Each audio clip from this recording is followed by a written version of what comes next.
ونستغفره ونؤمن به ونتوكل عليه ونعوذ بالله من شرور أنفسنا ومن سيئات أعمالنا من يهده الله فلا مضل له ومن يضلل فلا هادي له وأشهد أن لا إله إلا الله وأشهد أن محمدا عبده ورسوله أرسله الله تعالى بالحق بشيرا ونذيرا أما بعد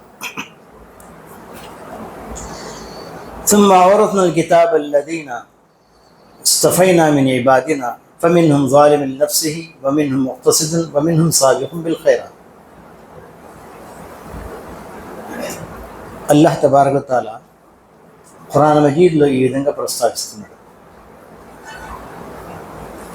ఆ తర్వాత అన్ని జాతులు అన్ని ఉమ్మతి తర్వాత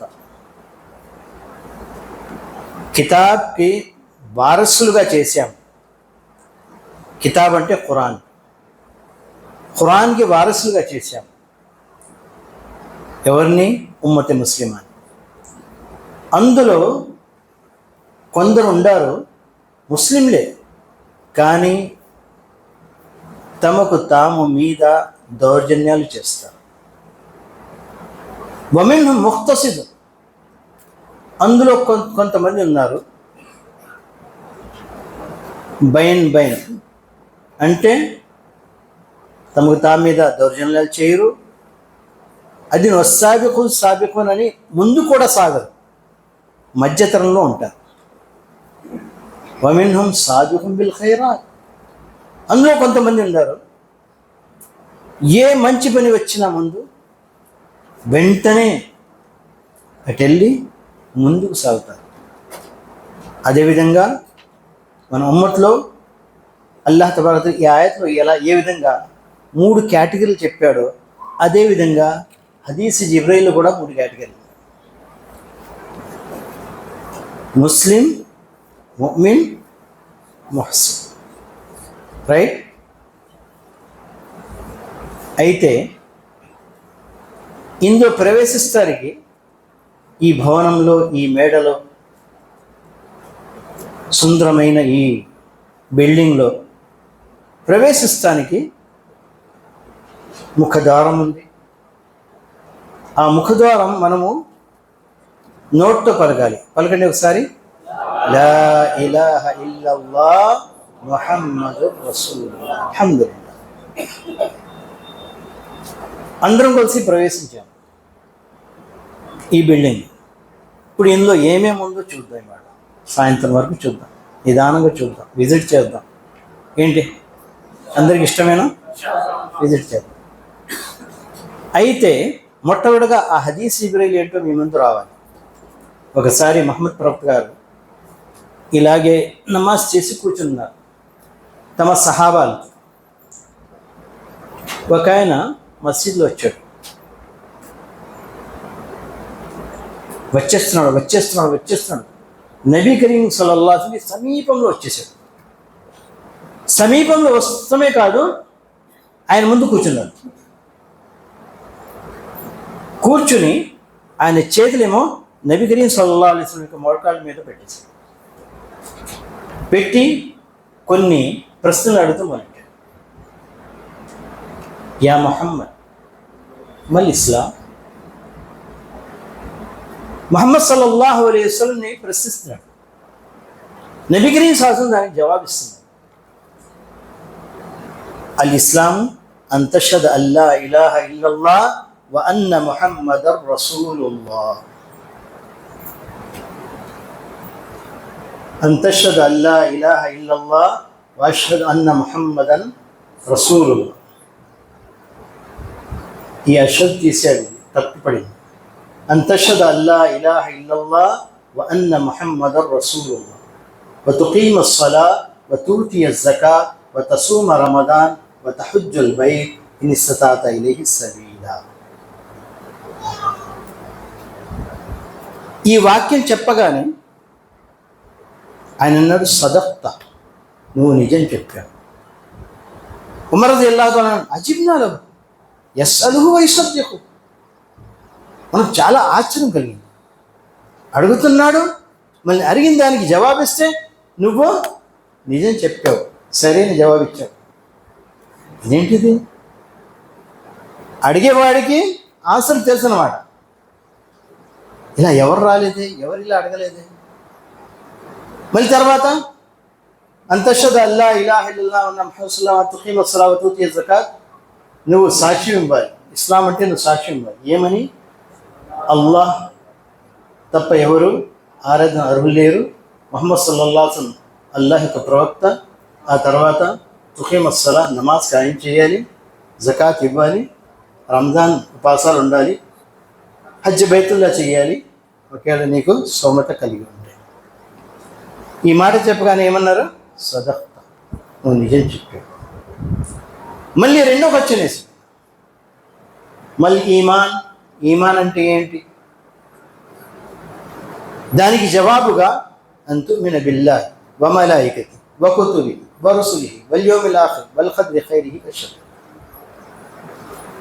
ఈ మాట చెప్పగానే సదక్త, నువ్వు నిజం చెప్పావు. అంటే ఈమాన్ అంటే ఏంటి? నువ్వు విశ్వసించాలి అల్లాహ్పై, ప్రవక్త దూతలపై, అల్లాహ్ యొక్క గ్రంథాలపై, అల్లాహ్ యొక్క ప్రవక్తలపై, చిట్ట చివరి దినంపై, అదేవిధంగా విధిరాతపై నువ్వు విశ్వసించాలి. ఈ మాట చెప్పగానే సదక్త. మళ్ళీ మూడో క్వశ్చన్ వేశాడు ఆయన. మూడో క్వశ్చన్ ఏంటి? మల్ ఎహ్సాన్. దానికి జవాబు అన్నారు అన్ తఅబుదల్లాహ కన్నక తరా ఫఇన్ లం తకున్ తరా ఫఇన్నహు యరా. మీరు అల్లాహ్ని ఆరాధించాలి, అల్లాహ్ను చూసినట్లు, చూస్తూ కాదు, చూసినట్లు. ఒకవేళ ఈ ఆలోచన మీ మైండ్లో రాకపోతే అల్లాహ్ మమ్మల్ని చూస్తున్నాడని విశ్వాసంతో మీరు ఆరాధించాలి. దానికి సదక్త. ఇంకా తర్వాత కూడా కొన్ని క్వశ్చన్లు అడిగారు. ఆ క్వశ్చన్లు ఏమిటంటే మతస్సా, ప్రళయం ఎప్పుడు వస్తుంది? దానికి జవాబు ఏమన్నారంటే మల్ మసూలు అన్హా బిఆలమ్ మినస్ సాయిల్. ప్రశ్న వేసేవాడు, ప్రశ్నకి జవాబు ఇవ్వాల్సినవాడు ఇద్దరూ ఇందులో సమానులు. అంటే నీకు తెలియదు, నాకు తెలియదు, నీకు తెలియదు, నాకు తెలియదు. దాని తర్వాత అంటే మా అమారాతు, దానికి చిహ్నాలు ఏంటి, సూచనలు ఏంటి? దానికి జవాబు ఇచ్చారు ముహమ్మద్ సల్లల్లాహు అలైహి వసల్లం. అన్ తరల్ హుఫాతల్ ఉరాతల్ ఆల్లత రియా షాహి యతతావలూన ఫిల్ బున్యాన్ వ అన్ తలిదల్ అమతు రబ్బతహా. దానికి చిహ్నాలు ఏంటంటే అన్ తరల్ హుఫాతల్ ఆల్లత రియా షాహ్, వంటి మీద బట్ట లేని వాళ్ళు, కాళ్ళలో చెప్పు లేని వాళ్ళు, మేకల్ని గొర్రెల్ని మేపేవాళ్ళు, పెద్ద పెద్ద భవనాలు కట్టి అందులో అహంకారాలు చేస్తారు. ఆ రోజులు వచ్చినాయా, రాలేదా? ఎక్కడ చూసినా బిల్డింగ్లే, ఎక్కడ చూసినా బిల్డింగ్లే.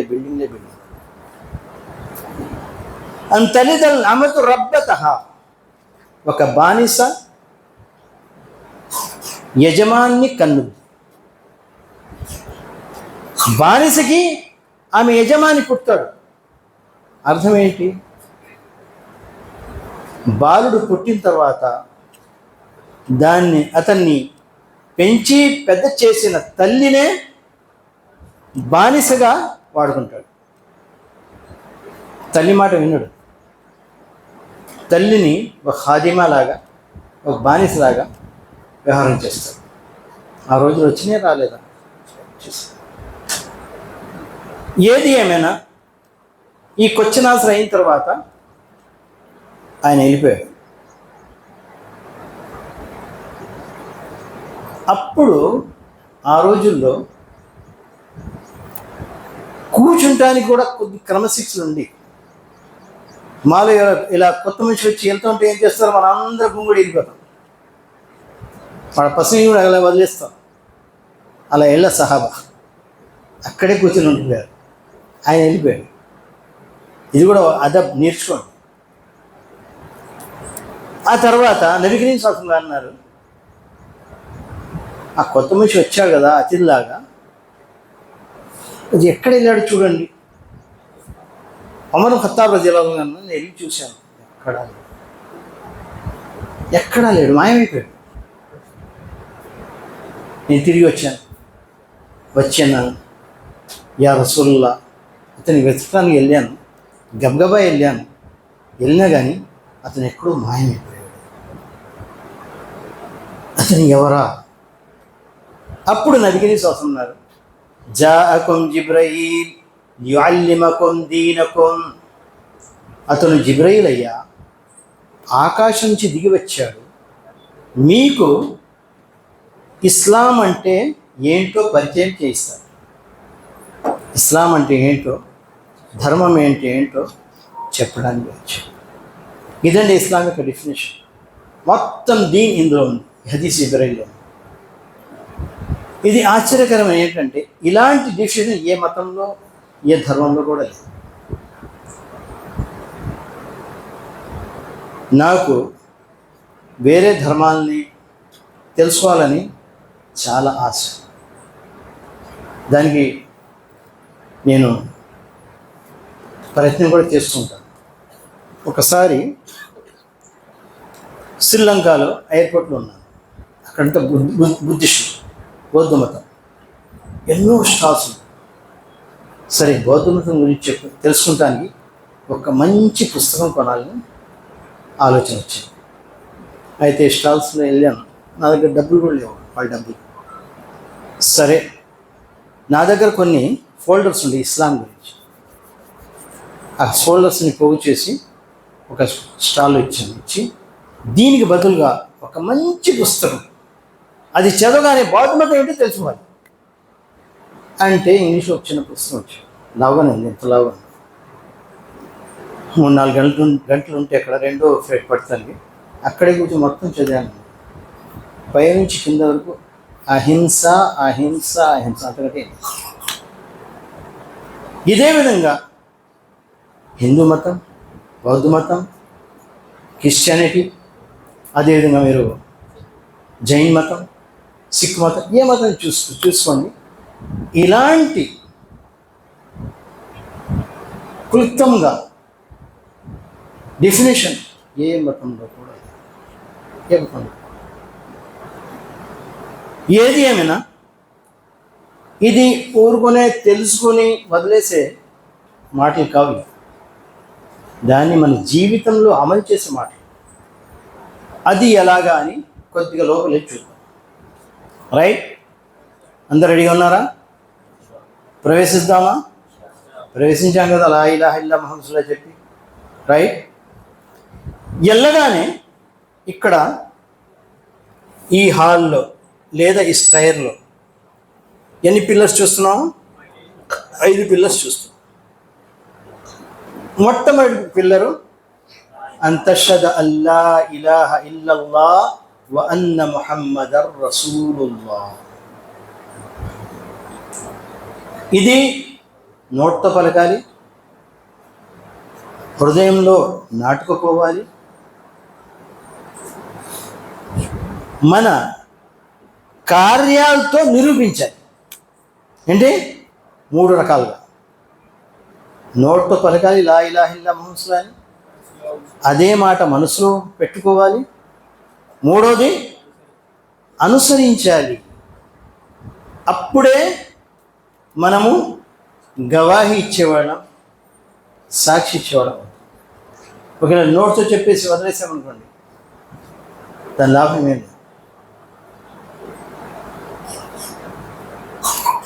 ज़बान से कह दिया ला इलाह तो क्या हासिल, दिलो नज़र मुसलमान नहीं तो कुछ नहीं.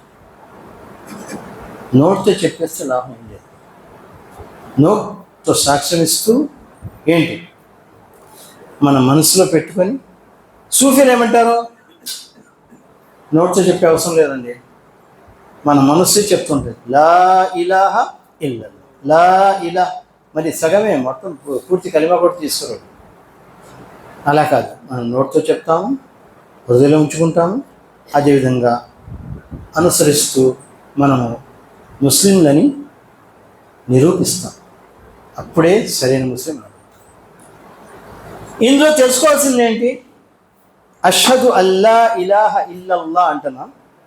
అల్లాహ్ గురించి ముందు తెలుసుకోవాలి. అల్లాహ్ గురించి ముందు తెలుసుకోవాలి. నిన్న తౌహీద్ ఉలూహియత్, తౌహీద్ రుబూబియత్, తౌహీద్ అస్మా సిఫాత్లో వివరంగా వచ్చేసింది అల్లాహ్ అంటే. అయినా కానీ కొన్ని క్వశ్చన్స్ ఉంది. అల్లాహ్ వర్డ్స్కి మీనింగ్ ఏంటండి? అల్లాహ్ వర్డ్ ఉంది కదా, దానికి మీనింగ్ ఏంటి? ఎవరు చెప్తారు? ఆరాధ్యులకు అర్హుడు. అర్హుడు. దాని తర్వాత లా ఇలాహ ఇల్లల్లా వచ్చిన తర్వాత అప్పుడు ఆ మీనింగ్ వస్తుంది. ఆ వర్డ్కి మీనింగ్ ఏంటంటే ఆరాధ్య దేవుడు. అంటే అతను ఒక్కడే ఆరాధ్య దేవుడు, ఇంకా వేరే వాళ్ళు ఎవరు లేరు. ఈ డెఫినేషన్ మీకు చాలా పనికొస్తుంది ఇస్లాం ప్రచారం కోసం. మేము వాళ్ళని వీళ్ళని ఆరాధించేమి చెప్తలా, ఆరాధనకు అర్హుడు అయిన అల్లాహ్ని మేము ఆరాధించమని చెప్తున్నాం. అంటే ఆ పేర్లోనే ఉంది, ఆరాధ్య దేవుడని ఆ పేర్లోనే ఉంది. అయితే ఇప్పుడు 2-3 క్వశ్చన్లు వేస్తాను.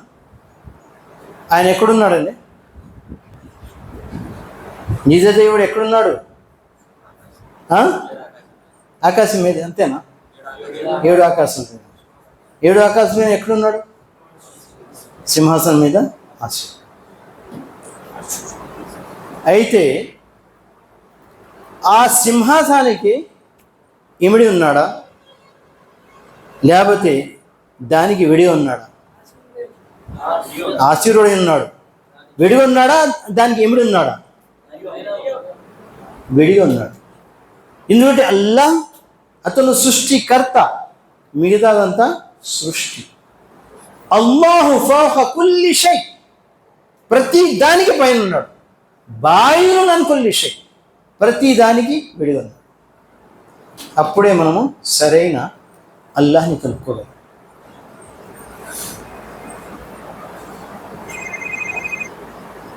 ఒక్క నిమిషం. అస్సలాము అలైకుం.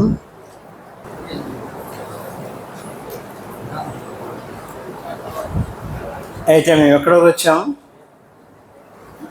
అల్లాహ్ గురించి తెలుసుకుంటున్నాము.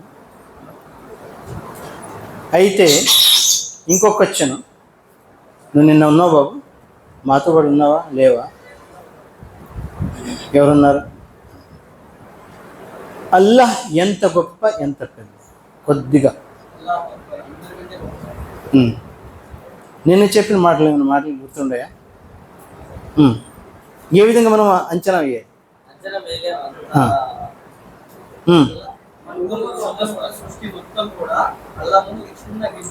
అల్లా ముందే కాదు, అల్లాహ్ యొక్క సింహాసనం. అయితే అల్లాహ్ తాలా ఎంత పెద్ద. ఆ వైశాల్యాలు పై పోయే కొలది వైశాల్యాలు పెరుగుతాయని చెప్పాము. మీరు చెప్పగలరా ఎలా పెరుగుతాయి? నిన్న లేరా మీరు? ఉన్నారా? వైశాల్యాలు ఎలా పెరుగుతాయి పైకి పోయే కొలది? ఈరోజు ఇచ్చారా మీరే? దూరాలు కాదు, వైశాల్యాలు. ఎవరు చెప్తారు? చెప్పండి.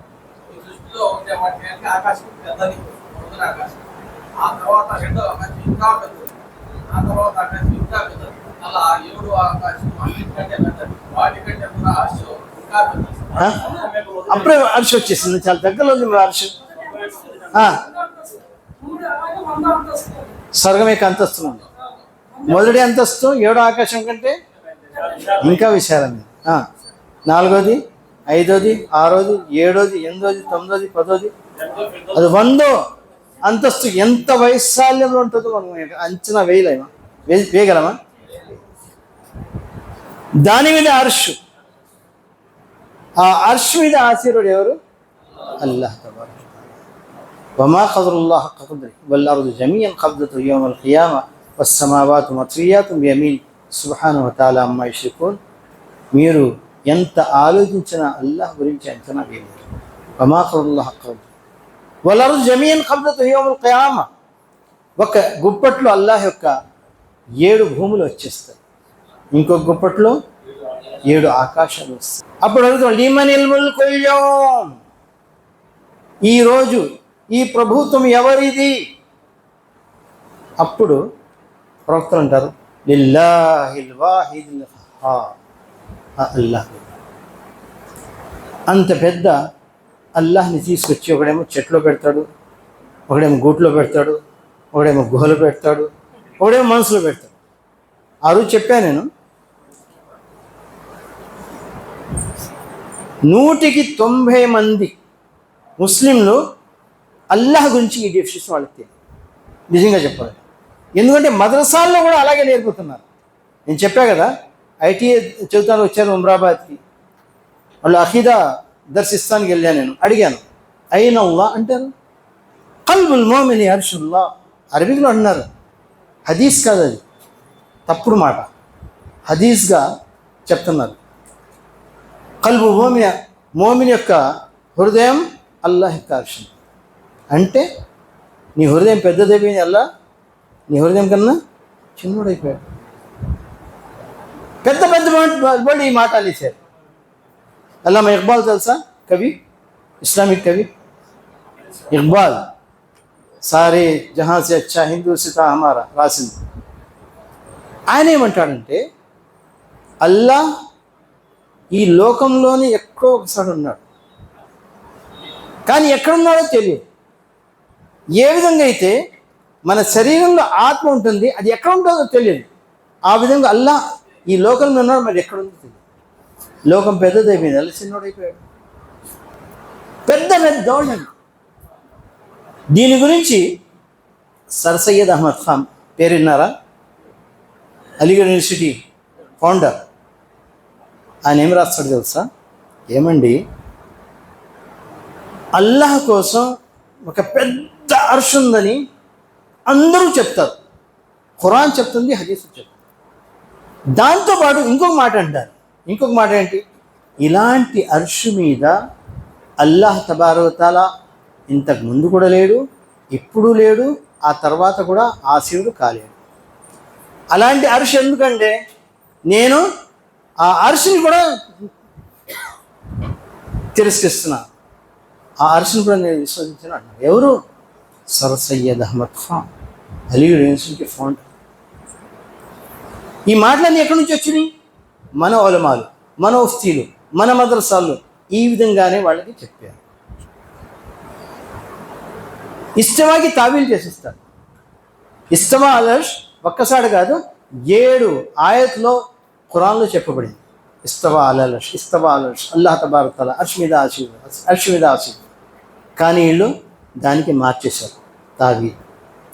తావీల్, తహరీఫ్, తమ్సీల్, తజ్బీ, తక్కీఫ్, తాతీల్, ఈ 6 తప్పుడు దారిని పట్టేశారు. అందుకని అల్లాహ్ గురించి నేర్చుకుంటలా, నేర్పట్లేదు. అల్లాహ్ గురించి వాళ్ళ ముందు అల్లాహ్ యొక్క గొప్పతనం రావట్లేదు. తావీల్ అంటే అల్లాహ్ యొక్క గుణగుణాన్ని సరైన మీనింగ్ నుంచి తప్పుడు మీనింగ్ వైపు మార్చేస్తాం. ఇప్పుడు ఇస్తవా అలల్ అర్ష్ ఉంది, అర్ష్ మీద సరే అయ్యాడు, అర్ష్ మీద ఆశీర్వడి, దానికి మార్చేసి ఇస్తౌలా అలల్ అర్ష్ అంటారు.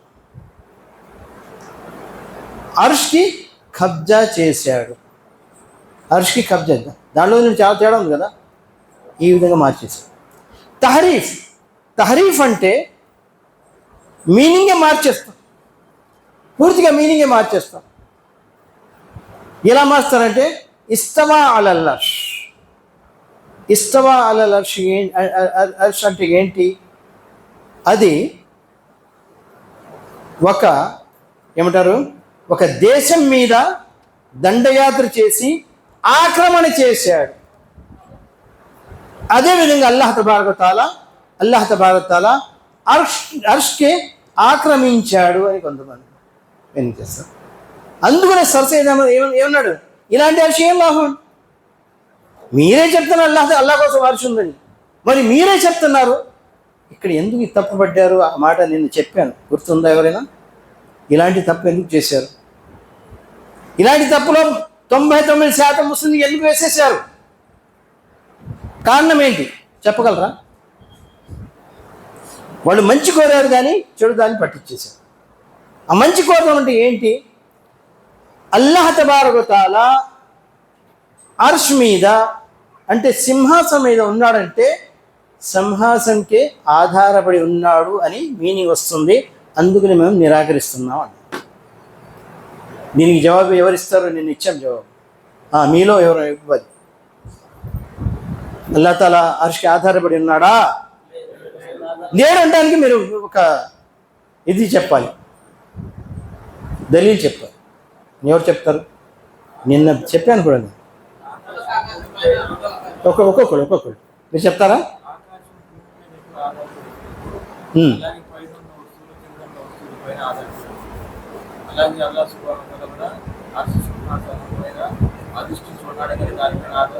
ఆధారపడి ఇంకెవరు చెప్తారు ఇక్కడ?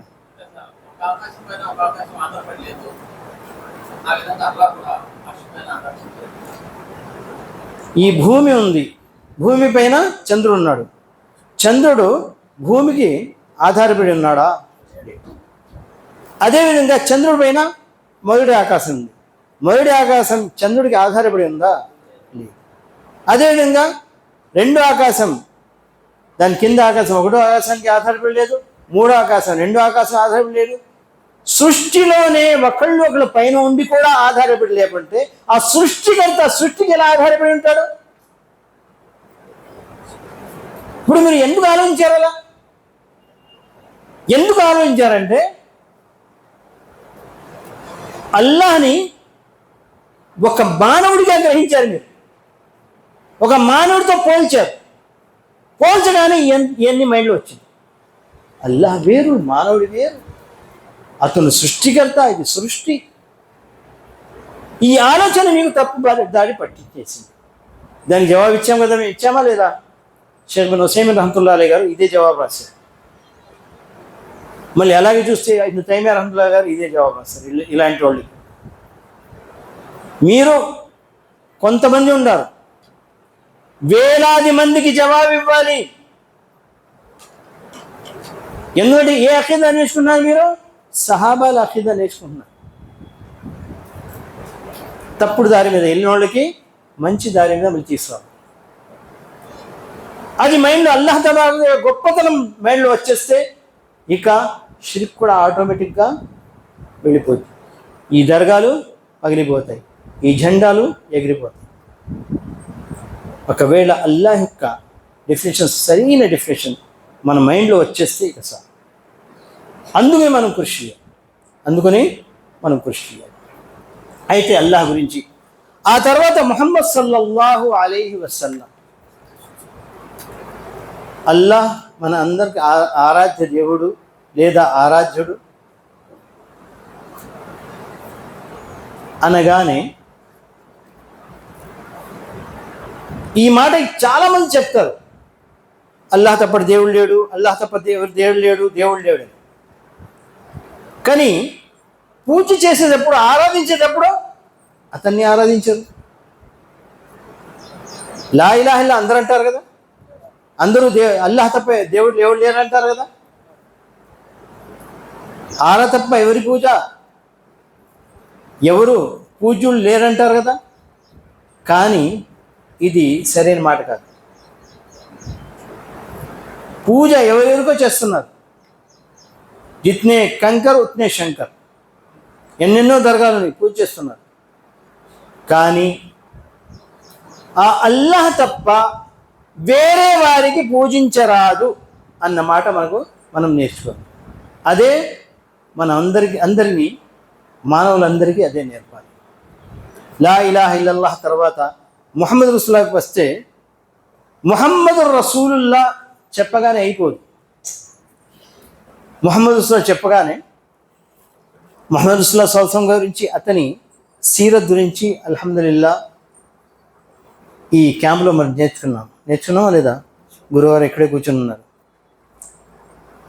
లా ఇలాహ ఇల్లల్లా ముహమ్మద్ చెప్పగానే ముహమ్మద్ రసూలుల్లాహ్ గురించి, ఆయన జీవితం గురించి, ఆయన చరిత్ర గురించి మొత్తం మన మైండ్లో రావాలి. ఇవాళ పొద్దునే మన డిస్కషన్లో ఒక మాట వచ్చింది. రాముడు అంటారు, కృష్ణుడు అంటారు, ఫలానా అంటాడు, ఫలానా అంటారు. వాళ్ళ వంశం ఎక్కడుంది? వాళ్ళని కట్టిన కట్టడాలు ఎక్కడుండి? ఉండయా? రాముడు ఇక్కడ జన్మించాడా? రాముడికి జన్మభూమి ఉందా? వాళ్ళు వ్యక్తులు కాదండి, నావల్స్ రాశారంతే, కథలు తయారు చేసిన కథలే. కానీ ముహమ్మద్ సల్లల్లాహు అలైహి వసల్లం ఆయన మన దేవుడు అనము, దైవ ప్రవక్తే. కానీ అతని సీరత్, అతని చరిత్ర మొత్తం అంతా మా ముందు ఉంది. ఆయన ఎక్కడ పుట్టాడో, ఎక్కడ వలస వెళ్ళాడో, ఏ గృహం తయారు చేశాడో, అల్లాహ్ యొక్క గృహం ఎక్కడ తయారు చేశాడో మొత్తం అంతా క్లుప్తంగా, స్పష్టంగా అందరి ముందు ఉంది. ఇలాంటి వ్యక్తుల్ని మీరు పూజిస్తున్నారా? పూజకు ఎవరు అర్హులు లేడు, కానీ మీరు పూజిస్తున్నారు కదా ఫలానా ఫలానా ఫలానా అని. వాళ్ళ చరిత్ర ఎక్కడుంది? ఏ భూగోళంలో ఉంది? కానీ ఇస్లాం యొక్క చరిత్ర, ఇస్లాం యొక్క ప్రవక్త స్పష్టంగా హిస్టరీలో ఉన్నాడు, అందరూ చూస్తున్నారు. ఇలాంటి స్పష్టత ఎక్కడ లేదు, ఏ ధర్మంలో కూడా లేదు. లా ఇలాహ ఇల్లల్లా ముహమ్మదుర్ రసూలుల్లాహ్. ముహమ్మద్ రసూలుల్లాహ్ చెప్పిన తర్వాత లా యుమిను అహదుకుం హత్తా యకూన హవాహు లిమా జితు బిహి. ఏ ఒక్కడు కూడా ముస్లిం కాజాలడు, వాడు ఆలోచించే ఆలోచనలు, వాడు చేసే ఆటలు పాటలు కార్యాలు అన్నీ నేను ఏ షరియత్ చేసుకుని వచ్చానో దానికి ఏమైపోవాలి? లొంగిపోవాలి. లొంగిపోతేనే వాడు ముస్లిం. ఇంకొక హదీస్లో ఏముంది? లా యుమిను అహదుకుం హత్తా అకూన అహబ్బ ఇలైహి మిమ్మన్ సివా మిన్ వాలిదిహి వ వలదిహి వన్నాసి అజ్మഈన్. అతను ముస్లిం కాజాలడు. ఎవరైతే నా ప్రేమ కంటే, నా ఇష్టం కంటే మించి తమ తండ్రిని, తమ కుమారుని ఇష్టపడుతున్నాడు, లేదా ఇంకా ఎవరెవరినో ఇష్టపడుతున్నాడు, అలాంటి వాడు ముస్లిం కాజాలడు. మన ప్రేమలు, మన ఆలోచనలు అన్నీ కూడా ముహమ్మద్ సల్లల్లాహు అలైహి వసల్లంకి విధేయత అయిపోవాలి. అప్పుడే ఒక ముస్లింగా పరిగణింపబడతాడు. దానికి నేను నాలుగు విషయాలు మేము చెప్పాము. ఆ 4 విషయాలు ఎవరు తెలుసు చెప్పండి? 4 విషయాలు పూర్తి చేస్తేనే మనము ముహమ్మద్ సల్లల్లాహు అలైహి వసల్లంపై విశ్వసించిన వాళ్ళు అవుతాము. ముహమ్మద్ సల్లల్లాహు అలైహి వసల్లం ప్రవక్తని విశ్వసించాం కదా, విశ్వసించగానే 4 విధులు మనపై విధింపబడుతుంది. ఆ 4 విధులు ఏంటో చెప్పండి. ఆయన ఆజ్ఞల్ని విధేయత చూపెట్టాలి. రెండోది, ఆయన వారించే విషయాల నుంచి దూరంగా ఉండిపోవాలి. మూడోది,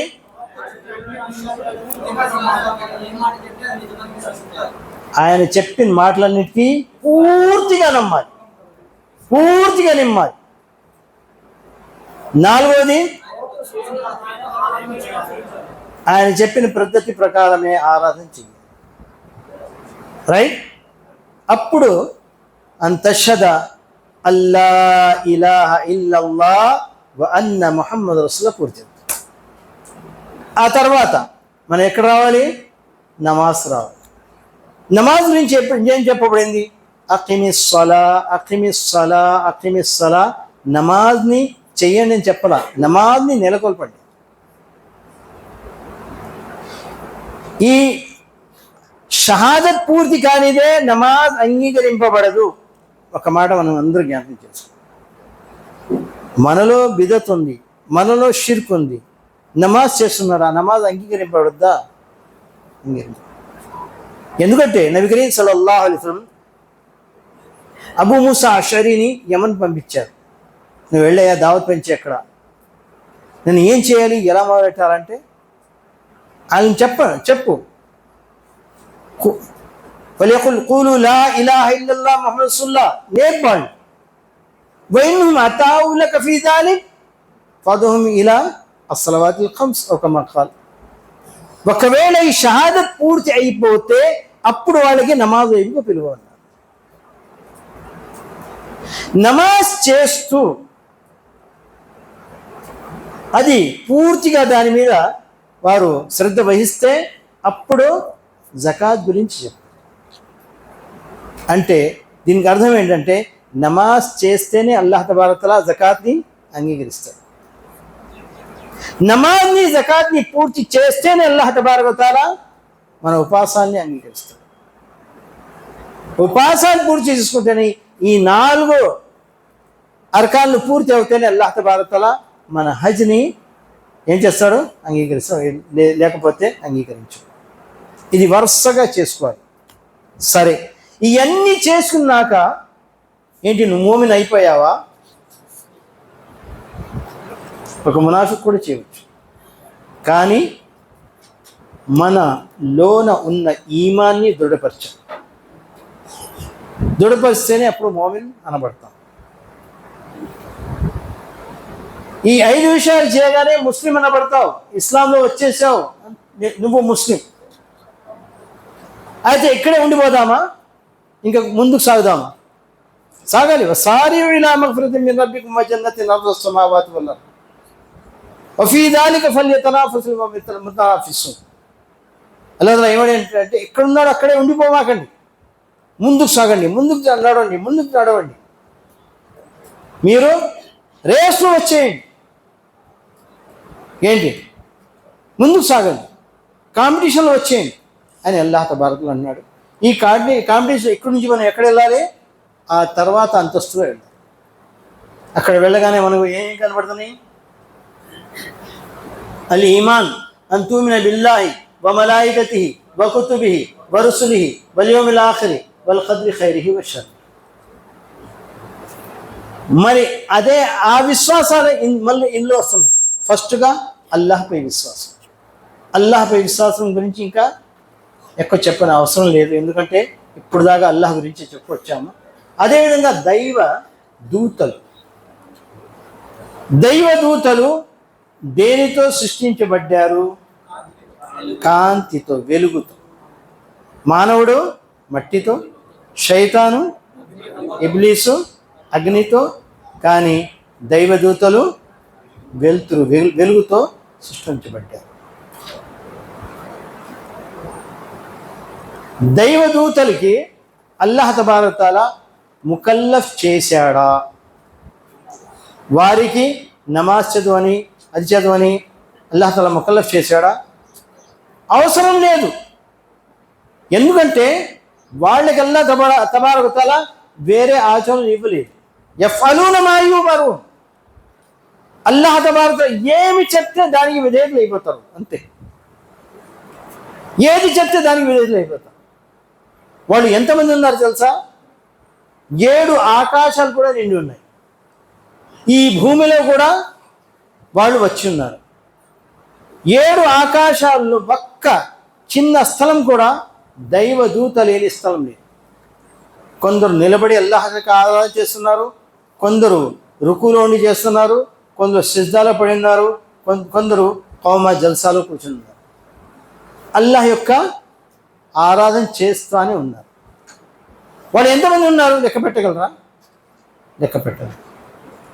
ఒక అంచనా వేస్తాను. నబీ కరీం సల్లల్లాహు అలైహి వసల్లం ఏమన్నారంటే, అల్లాహ్ తబారక తఆలా ఏ విధంగా కాబా గృహాన్ని ఇక్కడ నిర్మించాడో అదేవిధంగా బైతుల్ మామూర్ అనే ఒక మస్జిద్ని ఆకాశాల్లో నిర్మించారు.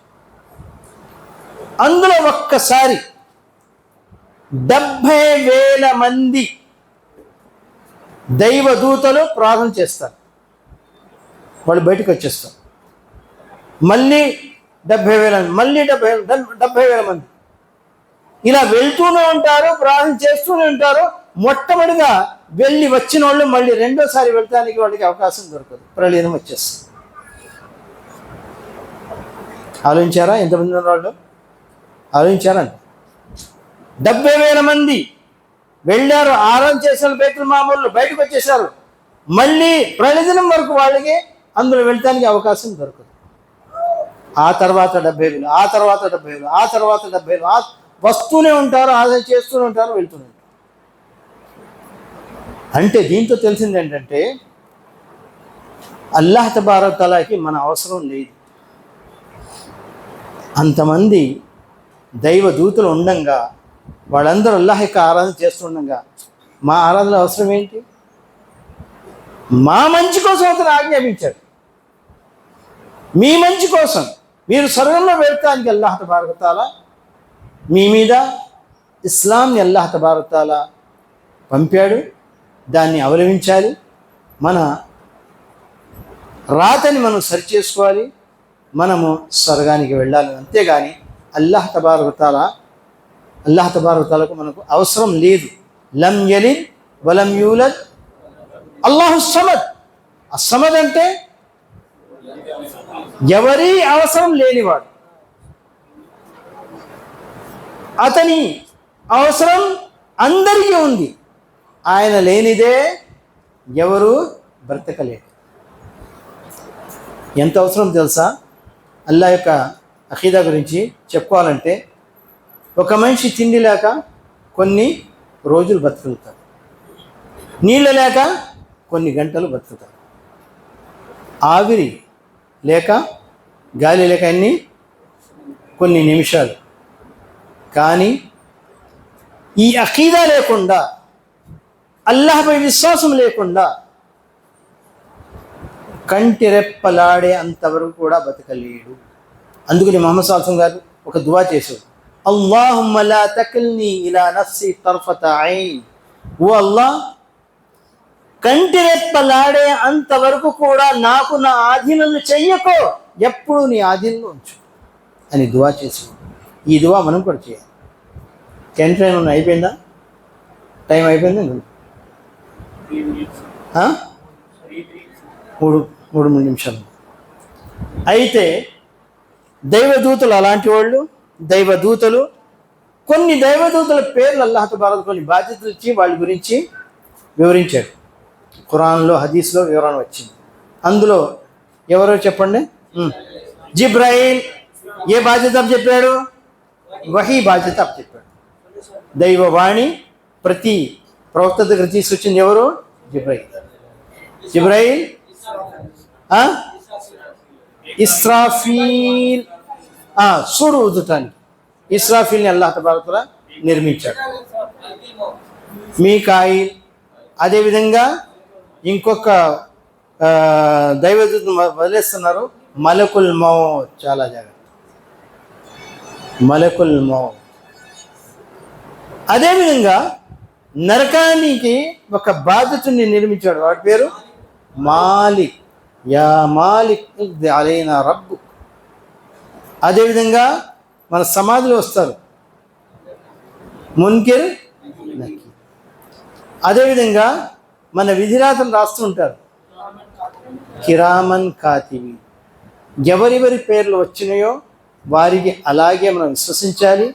వారు కాకుండా వేలాది, లక్షలాది, కోట్లాది దైవతలు ఉన్నారు, వాళ్ళ పేర్లు మాకు తెలియదు. అల్లాహ్ తబారక్ యొక్క సృష్టి అది వాళ్ళు ఎంతమంది ఉన్నారు ఏంటో.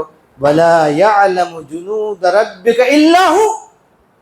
అల్లాహ్ తప్ప ఇంకా ఎవరు వాళ్ళు ఎంతమంది ఉన్నారో మనము గ్రహించలేము. హాదా వసల్లల్లాహు అలా నబీనా ముహమ్మద్ వఅలా ఆలిహి వసహ్బిహి అజ్మഈన్. అల్లాహ్ తబారక్ తఆలా ఈ విశ్వాసాలు, ఏ విశ్వాసాల గురించి మనం చెప్పుకుంటున్నామో ఆ విశ్వాసాల మీద ఎలాంటి విశ్వాసం అయితే సహాబా రిజవానుల్లాహి అలైహిం అజ్మഈన్ ఉంచారో అలాంటి విశ్వాసం మనం పెట్టడానికి అల్లాహ్ తబారక్ తఆలా మనకు భాగ్యం కలిగించగాక. రబ్బనా తaqabbal మిన్నా ఇన్నక అంత సమీఉల్ అలీం వతుబ్ అలైనా ఇన్నక అంత తవ్వాబుర్ రహీం. వఆఖిరు దావానా అల్హమ్దులిల్లాహి రబ్బిల్ ఆలమీన్.